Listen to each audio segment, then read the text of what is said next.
dapat aku berkasih silila. Hey, ahai Nur Lela, alahai Nur Lela, gadis Melaka.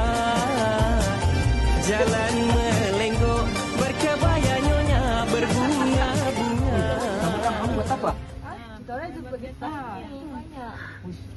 Iya kok. Kamu tidak tahu kok getah ni boleh buat main game, permainan. Main apa? Ay, kamu tidak tahu? Tak, tidak. Ay, oh, begini. Jom kita ikat tali getah dulu. Okay. Few moments later. Ah, cara main dia kamu pun tidak tahu? Tak. Oh, senang je. Cara main dia.